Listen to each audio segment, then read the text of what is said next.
I finally order it. I ordered my tenor saxophone. I had been missing playing so bad. I know exactly which one I want. I know which one I'm saving up for. But until then, I really have missed playing.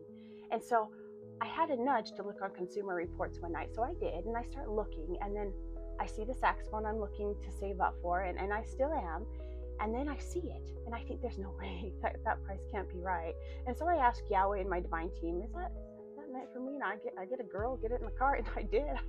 Put it in the car, and I checked out right away. And I thought, oh my word, I cannot believe that just happened. I've been watching all this Abraham Hicks stuff. I've been watching bringing all this stuff into your vortex and being in the right frequency, and I have been wanting to play so bad. So I'm thinking, okay, here it is, here it finally is.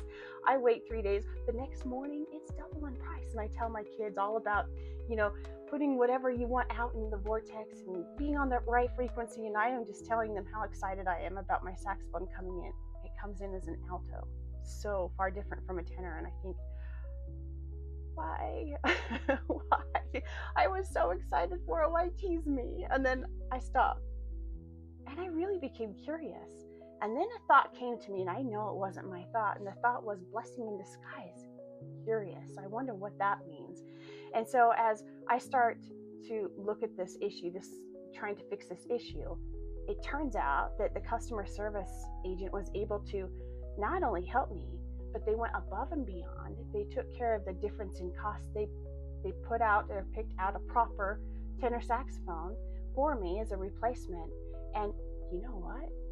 It rated even higher on that Consumer Reports list. Sometimes when we think something is this rejection, it actually ends up being this beautiful redirection to something even more beautiful and even better than you had planned. When we have our unmet expectations within our brain, our amygdala just starts shooting off, and we start into this kind of fight or flight, and our brain is a little bit frazzled. But if we stop and we think and we allow that prefrontal cortex portion of our brain to take over, that's the reframing portion. That's the portion that sees all of these possibilities. That is the portion where faith meets creativity.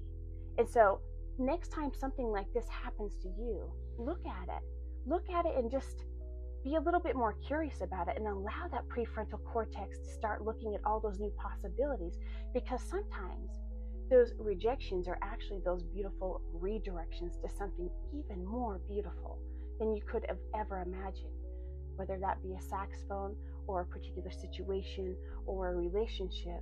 It doesn't really matter. It's us looking and reframing and using our prefrontal cortex to look at those possibilities, look at those beautiful possibilities, and just know that we are looked after all the time. And the divine really, they do want us happy, and they want to be able to deliver to us. So just know to reframe next time and know that you're not broken. You are becoming conscious, and that is powerful. We've got this.